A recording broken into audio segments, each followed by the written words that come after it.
This is all... Maybe one other stall empty. Yes, that's for Danielle to fill, and then Simon Holt ready to call them home. Asheen Murphy, Danielle the last in. We might take the long way to the rest of us.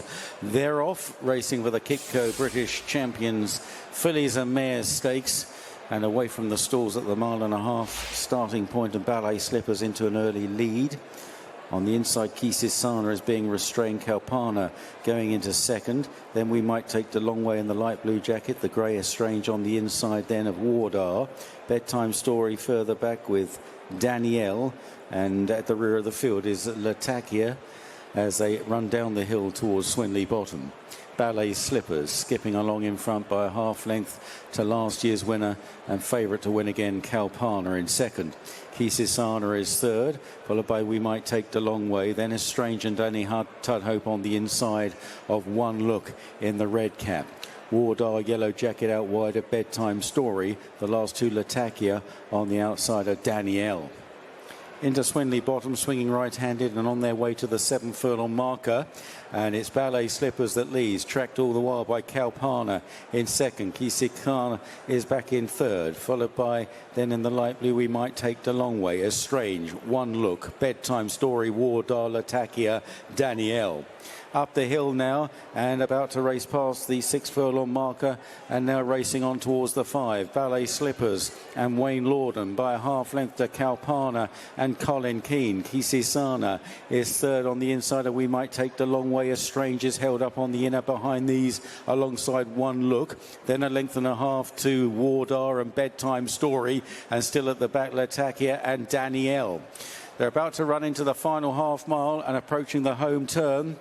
And still Ballet Slippers sitting pretty in second is Kalpana at the moment. Quisisana on the inside. We Might Take the Long Way. Estrange goes well, might need an out, being held in by One Look. Then Wardar travelling well as well, lots with chances as they swing the corner. Ballet Slippers and Kalpana. We Might Take the Long Way. Quisisana. Estrange is having to fight for a bit of racing room and did so there, angling out into One Look down the home run. He says go on Kalpana. Here comes Estrange now, charging down the outside of We Might Take the Long Way and Quisisana, but Kalpana has skipped 4 lengths clear. Estrange is trying, so too is Quisisana, but Kalpana is not for stopping and is not for catching, and she backs up in the British Champions Fillies and Mares. Estrange second, then Quisisana, and late headway for Bedtime Story. Kalpana wins this race for the 2nd successive year. Colin Keane on board this time for Andrew Balding and Juddmonte. And Seb, you were behind the scenes, quietly, modestly doing a victory dance there, but that was a strangely run race. I think it was won after about 100 yards when Kalpana just landed in the second seat, and you know the pace was just look at this set slow for a pace matrix. Yellow, yellow, blue, blue. It wasn't until the home straight that we saw the red, and that meant that. Yeah. I mean, I'm against jockeys making a move too early before they come into the straight, but some of them jockeys should have positioned themselves a hell of a lot better. They were still in formation as they came around the turn. It's so rare to see a championship race with that sort of pace matrix. And in the end, Kalpana's class counted and also the speed counted. Think back to the King George where her and Calandagan, they had a right set to, and she showed the sort of speed there that served her really well. So as soon as Colin Keane slotted her in that position, the rest was about, is she bounced out of the arc, because that was a hard race. The thing that made me really question it is the fact that Danielle was pulling like hell, and so was Wardar. And these are 2 fillies that stayed 1 6 at Goodwood.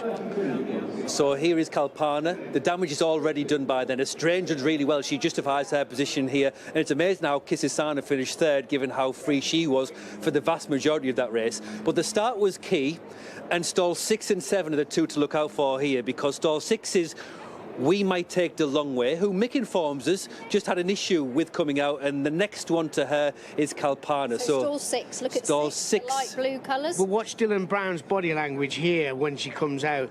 He definitely wants to take that forward position, and she just couldn't. So he's urging her to get forward, but Kalpana... He almost jumped down, wanting her to jump really quickly. Yes. And that's allowed Kalpana to slot in ahead of her and beat her to the race. And then as soon as Kalpana's on the front row of the grid, in a race that tested speed and indeed class, then it was game over. And as suspected, the one draw hasn't really helped Estrange here because she's keen in behind off this slow pace. And also she had a wall of horses as she turned in and had to make room as she turned in. I think the stewards might have a chat with Danny because he definitely manoeuvred a couple of horses out of the way. He was just being kept tight by one look, I think. Just watch now as he's straight. So Estrange in the grey comes underneath one look, pushes out. The bird has floored in terms of Kalpana, but Estrange does really well to come through for But you're second. not going to pass a horse that's galloping No, that quick. especially not a horse of Kalpana's quality. And look, this race was tailor-made for Kalpana, and I bet that both Andrew Balding and Colin Keane couldn't believe the luck with how the cards were playing. But still, she's a really good filly on a day, Alex, isn't she? Yeah, 100%. She's seriously talented, and that defeat at Kempton baffled us all a little bit, really. But then Giovaletto finished Well, fourth.